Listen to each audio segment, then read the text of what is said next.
Good afternoon, everybody. Welcome to the Real Estate Lab podcast. Thank you for joining us today. Oh my gosh. Happy New Year. We're excited to be here. We've got a pretty fun topic. We're going to talk about what Austin was like when we moved here. And some of us came here at very different times. So we're going to go around the room and introduce ourselves. I go by Ian everywhere on the internet. Who is next? What's up, everybody? I am Liberty Walker. You can find me at Liberty Makes on the internet. And I have been in Austin proper since 2010. But before that, I was in San Marcos because I went to Texas State. Go Bobcats. Go Bobcats. That's good. How about you, JJ? Boom. JJ Tolentino, realtor with the Next Level Property Group, Keller Williams Realty. I've been in Austin since 2000, and that's when I started attending University of Texas at Austin, and I never left Austin after college. And before that, I grew up an hour north of Austin in Killeen. So I would come here because this was the cool city, even in the 90s. And I'll pass it on to Liz. Hey, I'm Liz Rich. I'm a local Austinite. I've been here basically my whole life. Graduated from Texas State as well. So go Bobcats. Very cool. Well, I graduated from a college nowhere near here. I'm from Chicago, but I moved here in 2015, and I call myself getting in here early. But now listening to all of you, it's like, oh, okay, I'm the new one, which is really kind of funny, ironic even, because we still have people every day, obviously every single day moving here. Did you see there was an article that came out by Zillow, and they said Austin is no longer the top of the list of hottest U.S. housing markets? I don't know if I want to believe him. It's Zillow. I'm just saying. Did you see that article? I'm starting to see. Yeah, I think there's some rankings that are occurring because of our affordability. Because affordability used to be an element of the factoring. It did. So do you want to just jump straight into affordability and talk prices? How do you feel about that? Or do you want to talk stories of what Austin used to be? What do you think? And anybody who's interested, on the topic. What's the topic today? Well, the topic is what did it used to be like? And that covers anything. That covers, places that you used to visit, towns that people are like gushing over, and then home prices, affordability, everything. So which one is more exciting? Well, if we talk about affordability, I remember the median price point. I think they're kind of synonymous. So let's just jump into it, because when I first moved to Austin in 2010, I'm going to mention Travis Heights because that's where I first moved into that neighborhood. And it was pricey back then, but my 1-bedroom apartment was $410 a month. So check this out. I'm going to add it right now. So I've got a map up. There it Travis is. Heights. Travis Heights is very central. I did not have a car. I just had a Vespa. And I was able to get downtown and zoom around all day. I worked at Chewy's in Barton Springs. Yeah. Boom. Some little Tex-Mex action there. And guys, I mean, if we were to throw, what the active home prices are, you would see them starting around $1 million, a 1.2, and that's going to be for like 1,000 square foot AB unit condo. Yeah. So a lot of changes there. And when did you live in this area? That was 2010. 2010. So 12 years ago. I've got this thing up that talks about the home prices. So in 2010, average price in the Austin and Round Rock MSA. That's really important. Not just Austin proper. And we can talk about that later, but average price is $236. Wow. Mm-hmm. Isn't that crazy? That is crazy. But I remember that's also why I felt like that gave Austin a lot of attention because it was cool for that price. Because we're still just as much music, just as much festivals. I think the tech is different, but in the 200s, that was a hot thing. So I just saw another chip manufacturing article this morning about a tech company possibly donating to our city $40 billion to make Samsung look small at $17 billion. Nice. Come on down. Like as long as they do some investing around, I mean, infrastructure will start to happen around those places just to serve the employees and the structures. But what other kind of stuff do companies do? Well, think about it this way. To build up the city. Look at all this green, right? It used to be all green, right, Liz? Yeah. When people said Liberty Hill or Leander, what did you think? Nobody knew what Leander was. Nobody. It was literally the podunks. No, nobody. And now people call every day. I want either Leander or this or this or this, but Leander's top of the list a lot of the times because it's still more affordable than Cedar Park. Yeah, Cedar Park's landlocked. We've been landlocked for a long time. Well, and you can see it, right? All this gray. These are all houses or living streets or confined. So really, the green is where you get to grow. Liberty Hill still has some options. Taylor, where Samsung's moving, look at that. Huge. It's a little large. But go back to Cedar Park. There's a big part of Austin, and what made Austin special is Baker Sanctuary. And Baker Sanctuary starts in Cedar Park and goes all through downtown Austin. Is that something I can... Baker Sanctuary?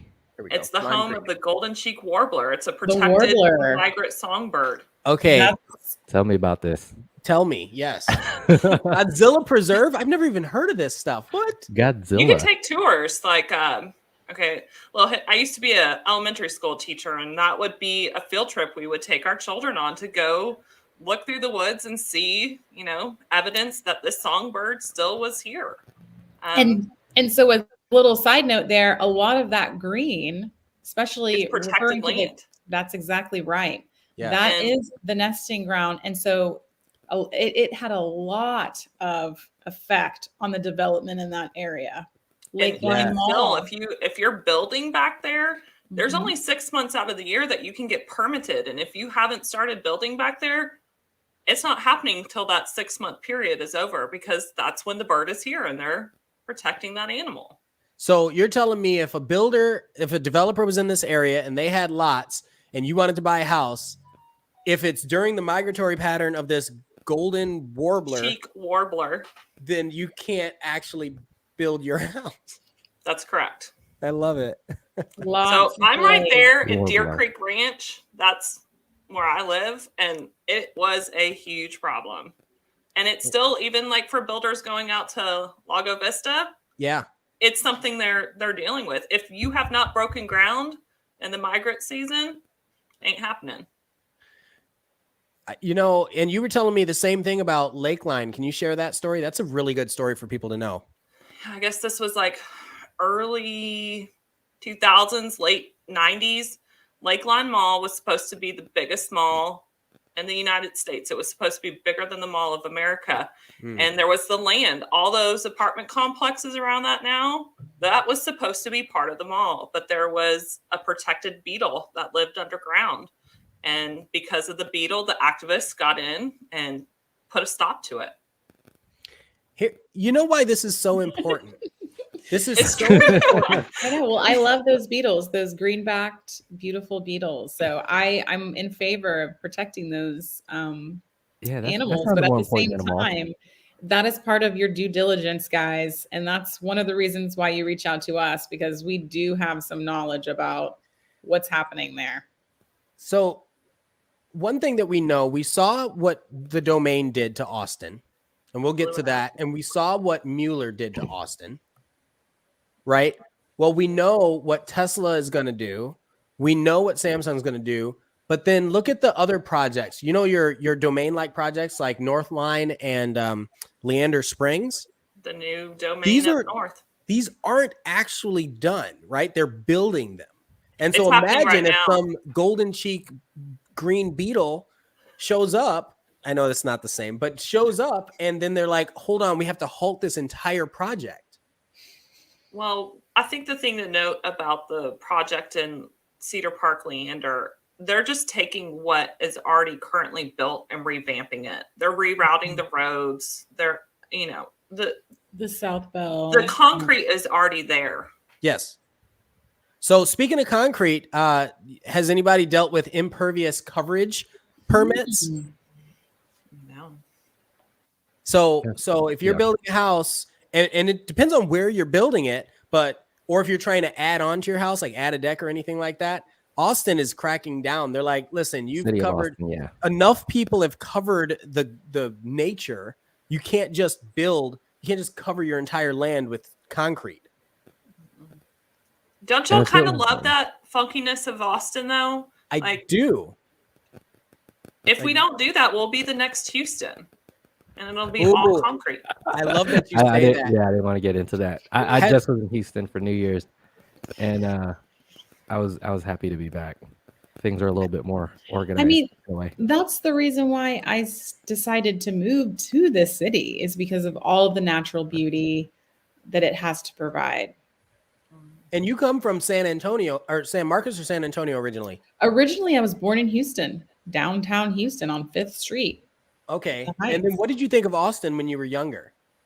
I mean, honestly, it was a music city. My mom had lived here in the 70s. She should be a guest. I'm sure she has some stories She's coming on. about Hippie Hollow. Oh, yeah. If you're watching, don't comment. Explain that. People need to know about Hippie Hollow. Yeah, so Hippie Hollow is this secret beach that's not such a secret anymore, but it's infamous for, a bunch of young students, UT students, and young people going there and just being as free as you can be. Free. Here's the thing. Is this New Beach? Well, hold on. I don't know if you know this. Austin is legally a topless city. Mm-hmm. I have seen remember people those jogging topless down the road. Yeah. And at first it was like, whoa, is that legal? It is. Yeah, that's not legal everywhere. But Austin, they're like, yeah, be free. Do it. What's funny about you knowing about Hippie Hollow being a young place, growing up, it wasn't for young people. It was where like the old nudist would go to be free. I think those young people may have stayed a little bit past their expiration. Yeah, that's what happened. They started out young and then they just said, this is it. This is our life. Have you guys ever heard about the naked bike ride? No, please tell us. I've seen weird people riding bikes, and I've seen weird topless people. That one doesn't seem hygienic.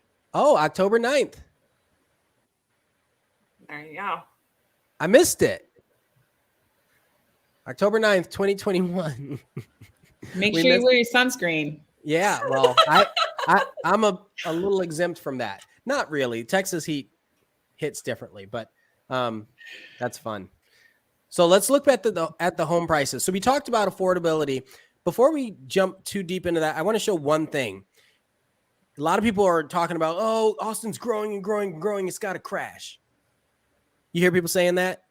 Oh, yeah, but it's not going. I don't think it is. Check this out. Look at 2008. What was that? A recession? The housing market crashed. Yeah, and look what Austin did. Nothing. 1% drop. I will argue that you can't crash 200s at that time. It was already too affordable to mess with. You think so? I thought so. I was like, what's it going to do? Go to 100? Is it going to be free? I think this is important to see that this is 2020 only. We're probably, what are we, 540 right now? It's still going up, but there's so much more to grow. Yeah, we're at the 5s. Right? Look at California, New York, Chicago. We've got some time. And how long do you think it's going to take before Austin feels like that? 5 you don't years. have to answer that. We have a comment here. 5 years. My prediction. Mr. Raker. 5 years from now. He says, what about the Brody Oaks Retail Center? And the reason why we read out the comments is because we have this as an audio podcast on Spotify, Google, Amazon, Apple. So if you're interested in listening while you're driving, please feel free to find us there too. Do we know if this is getting built, this Brody Oaks Retail Center? Has anybody heard of that? I haven't. That's a new one for me. About it. Let's learn. No, but I could imagine more retail there. Oh, this is small. Oh, ooh, this isn't the Onion Creek one, because they have the Onion Creek project. They have this was March 4th. They have a lot of projects like this, and if you keep checking back on this channel, on our channels, then we'll talk about these projects that are upcoming and show you actually how to find what the status is on them. But right now, I don't have an answer for you. That's a really good one. Thanks for sharing. I'm actually going to share this in the comments for everybody too. Yeah, generally speaking, though, I do think that we're turning into a more compact city, more density. It looks like a high rise there. Definitely a handful of mid rises. That's where this city's heading towards. Well, and this is like Mueller, right?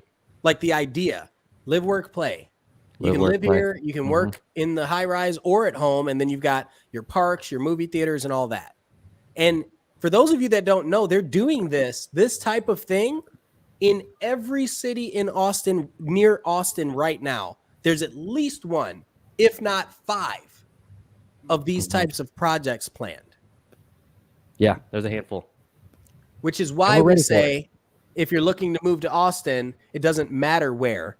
Closer to the city is great, but everywhere, Round Rock, Cedar Park, Pflugerville, Buda, Kyle, all of them are doing this sort of thing.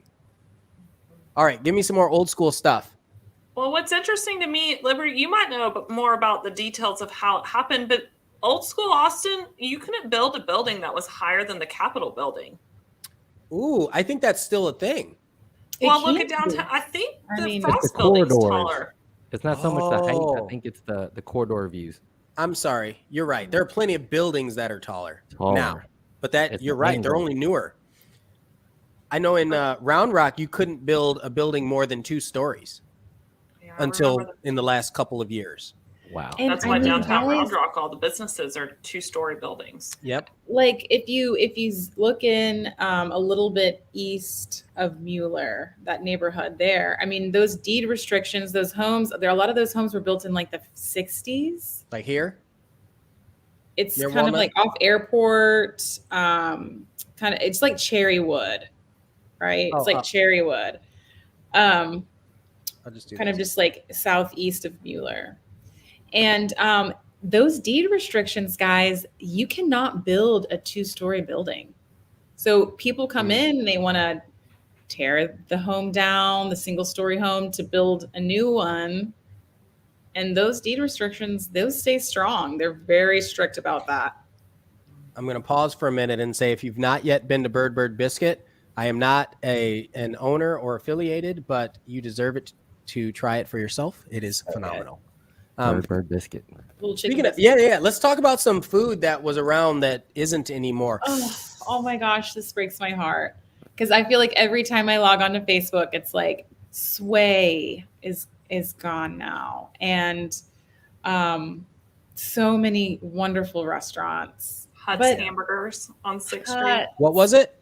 Hutt's on 6th Street. Hutt's? Best onion rings. West 6. I hadn't been there. HUTTS? HUT, yeah. It's gone now. Historic. And what's the pizza place that just closed down? Their last location just closed down. I saw that. Is closed. That was it like Mangia? I mean, there's a lot. But honestly, this year and the year past, restaurants in general had a tough time. Yeah. Yeah. You know, what do you think of Dan's Hamburgers? I'm not I have eaten one. Well, I'm just asking because that's old school. What do you think of Torchy's? Liz, what do you think of Torchy's? Back in the day. That's pretty good. Oh, back in the day, it was non-existent. When did it come around? That's a newer thing. That's all people hear. All people, they're like, oh, Torchy's. Whenever you hear Austin, oh yeah, I've been to Torchy's. It's like, what? Yeah, it's a newer thing. It's not old school. Trend. But like old school, what was that French restaurant downtown? That one just closed down. Oh my gosh. No, the one near Garbo's or the one near the Gordo's, the donut truck? I'll look it up because it's a French word, so I don't remember it. La Patisserie?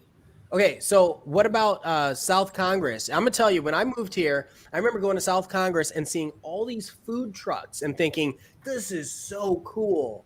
Like, that's all it was on. That's all there was on South Congress. And now you have all these crazy, you have Lululemon and all these haberdasheries and all this stuff. And I'm like, what is going on here?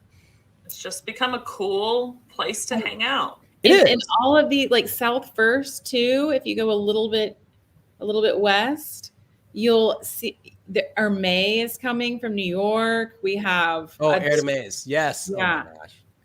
Mm-hmm. I remember seeing them at South by, and I was like, what are they doing on South Congress? So this whole area right there is going to be developed. You think that all of here is going to be the same? Like it's just going to be this whole section that's exploding? Mm-hmm. It's prime real estate. If you're living down there now, I would put money on that soon. You're going to be neighbor to a a high rise, at least a 5+ Speaking of story. high rises, you remember what Rainy Street? Can you describe what Rainy Street used to feel like? So It was Rainy just the east side. Street, It was these were the like east side. homes that were built in like the 1900s. They were like very old homes that had been renovated to these really cool kind of bars. You would have hardwood floors and very walkable. No sidewalks though, so kind of dangerous, honestly. It's really just an extension of the east side by another couple blocks, right? Residential 1900s. Yeah, you could live down there. And now, I mean, honestly, I haven't been down there, guys. What is it like now? This is what it's like now. Also, if you're older and watching this, we can't bring it too far back because we're probably like 80s and up. I was really upset when they started putting high rises and stuff on Rainy Street. I was like, why would they do that? Garage Mahal was down there. That was like the Indian food restaurant. That was so tasty. Let's do this one. This is what I was talking about. Yeah, people used to ignore that street because it was dilapidated housing. Yeah. Cool little bars like this. Little bungalow. Little Lucy's. Houses. Mm-hmm. This place doubled. What was it? Hanover's? Or not Hanover's. Bangers. Sausage? The sausages. It was just this building. Look at that, what they added. Or no, it's just this building. And they added this, and did they add that too? It looks like it's connected. It's crazy. Look, the sausage business is booming down there, guys. Well, you know what it really was? So they had the homemade sausage, but then they also had something like 140 beer on tap. Which is awesome. That's what it was. So local tasty. Beer. I've been there many times. I don't remember most of them. And remember they had, what was it? Circus or something was one of the bars over here. So much fun. And then they put this garbage here. I mean, I say garbage, but it's. I mean, guys, those lofts are still prime. I would love to have one as a little vacation home. We could go in on one and just trot around. There's still a lot of fun stuff to do. I 100% agree that it's fun, but it was at the expense of removing things that were already fun, right? Yes. That's my worry about it. Well, it goes back to the container bar thing that I was talking about. We have too many people moving here. This is still very broken up into individual houses. You know what I mean? Like just east of downtown is still individual lots. Well, and I think that's why they're doing this. Yeah, you have to do that. Right? There was nothing but a couple buildings and some land, and now if you need to live here and you want to live on the street or one of the really popular streets, well, this is what you get. If you want to buy a house in an area like this, you're spending $2 million. Mm-hmm. Goes back to the affordability factor. Like a conversation I was having with a friend just yesterday is what's going to happen to our community as these prices keep going up and our public servants' cost of living is going up, but those incomes are not going up. How are we going to help that community and make sure we have good teachers, good firefighters? It's a problem that I think the affordable housing market is going to have to look at. So Sean OSX, apparently he's a fan of Mac or Apple. He says, at the expense of people's neighborhood, just saying. And I think that speaks to what you're saying, Liz, as far as, if your nurses, not even your nurses, if your police officers, your firefighters, and your teachers can't live in your same neighborhood, what does that do? And that is a real problem. So being a background of a teacher, teachers are only living here if they have, spouses that have, 6-figure incomes. They can't afford to live in these areas. Yeah. My wife it is something I think that as the housing market increases, it's something that we need to be thinking about and making plans so everybody can have. What are we going to do without good teachers, y'all? I know. Check this out. I mean, I have 2 kids getting ready to go to school, and I'm like, where do we go? I have 2 kids in public education right now. I was at Best Buy last night, and they were closing at 7, and that's the extent of my pain. But, I do hate that. It's because they don't have workers, teachers. They don't have enough teachers. They don't have, and while that is extended to everywhere, think also just to keep everybody back home, everything closes early, right? Yeah. So no, I've been tried going through drive-throughs, and they're like, "Yep, nobody wants to come to work. We're closed." Seriously, that's what the drive-through said. I was like, "Wow." So I'm noticing a lot of this too. So I'm pointing out Ramen Tatsuya. I don't know how old is the original Ramen Tatsuya? Does anybody know that? Probably a handful of years. Oh man, and that place is so good. If you have not been there, but look at where this is. It's by Zilker. The original one is over up. It's in and on Burnett or something. Yeah, it's on 183. Yeah, it's over by our office. I'm seeing a lot of that. If you're you're either north or south of what used to be called Town Lake, right? And now it's Ladybird Lake, right? But you used to be north-south. Now traffic's so bad along 35 in rush hour that all these restaurants, they're like, okay, well, if we've got a north location, we got to put it south too. We have to. Yeah. So I'm seeing that all over the place. That's why I had asked about Dan's Hamburgers. I'm seeing a lot of places double up. A lot of bars, everything. That's what successful restaurants are supposed to do, because it's all about convenience. It's like a Starbucks. Sometimes you'll even see them. I mean, they're everywhere. They're across the street from each other. All right, what do we think about? So Shane P asks, what do you guys think about the neighborhood around Costco 78749 crime rate and growth? Shane, we're not allowed to answer crime information, but you can go to Austin. I think you can just go to austin.gov and they give crime data. Like Austin Police Department websites. And what I like to do too is follow the Austin Police Department on Twitter and Instagram. They are tweeting all day long.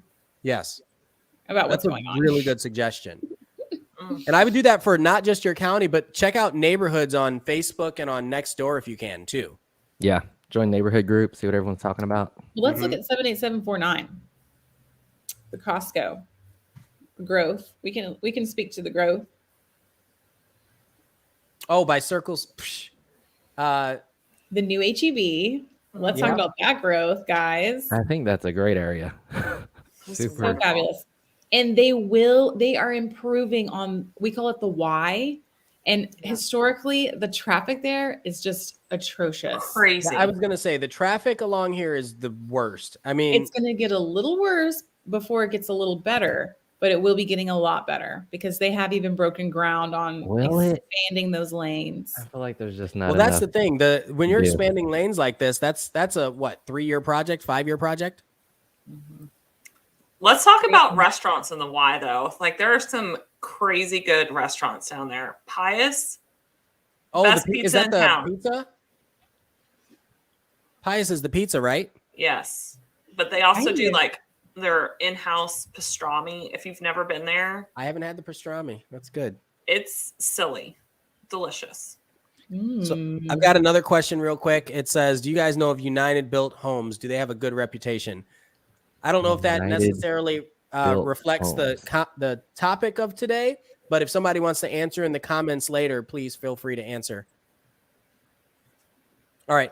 We've been live for 30 minutes, y'all. There's so much some parting thoughts. People thinking of moving here, but remember what it was like when they were younger. What would you say to them? JJ. People that are moving here. And what? Liberty. I would say that it's been exciting for me because the city has grown and so have I. Ooh, and love that. More, once being a freshly out of college person coming here and just kind of exploring and slumming it a little bit to now being able to enjoy actually going out to a restaurant, things are opening up and changing and I am excited about it. So my thoughts are positivity. As long as we can preserve what is great about this place. Very well put. Liz, how do you feel about it? I agree. I mean, I think if we can keep what made Austin special. You mean weird? Yes. Does that slogan even fit anymore? I don't know. I really do feel like Portland is our sister city, and it's, I mean, yeah, I do think there's some special things about Austin that we just have to keep special, right? Like the trees and the grass. I think that's what's cool about Austin. You have a huge level of old school and new school, the progressive, but you still value the mother nature that made us beautiful in the first place. How you feel, JJ? I think things are about to take off. The city's been historically, it doesn't really show up on the radar because it's been like a political city. It's been the capital. It's been a college town for decades, nearly a century. Michael Dell stepped into the picture. You have a little bit of a tech foundation. Now, other tech money stepping into the picture. It's about to take off. And I would just tell viewers to be very conscious and super aware that it's going to change dramatically. And that's not necessarily bad or good, but you can use it to your advantage. And we're talking about affordability. It's a good time to invest in something. You could always hedge your real estate affordability by owning some real estate. That way you're in the market and it's constantly going up with you. So just be aware, because I do think the economy is a lot different. The industry is a lot different, and tech money is really like an unstoppable force. So call us if y'all need anything. What do you think, Ian? Man, when I was moving here, I looked at it like it is the fitness capital of the world, music capital. It was the Texas capital. It had a lot of great food culture. There were like 9 capitals that it was, right? Mm-hmm. And I came here and I felt that. Art capital or something like that. I don't know about art capital of the world, but the U.S. or Texas, but it was all these things. And I remember being downtown on rainy. I don't know if it was rainy. I think it was right on 2nd Street or something like that. Seeing this guy riding a donkey in a cowboy hat, and I was like, "Yeah, I could do that. This is my place." Yeah. Right. And the question I love change. I love growth. Sorry, not change. I love growth. I see Austin growing. I hope it continues to grow, but preserve those same values, because I don't feel like today, or I don't know if tomorrow I can wear a Keep It Weird shirt and feel like it fits. Yeah. That's how I feel. I think we're doing just fine about keeping things weird. Every day a new building pops up and I'm like, woo, that's weird. That's super weird. All right. Well, thank you everybody for joining today. See you again next week. I want to hear from the audience. If you've got anything that you want us to talk about next week, let us know. And Liz, appreciate you for being here. If you want to reach out to any of us, I will tag you. Yeah. If you want to reach out to any of us, leave a question in the comments and we'll get to you. Thank you so much. See y'all later. Bye. Bye.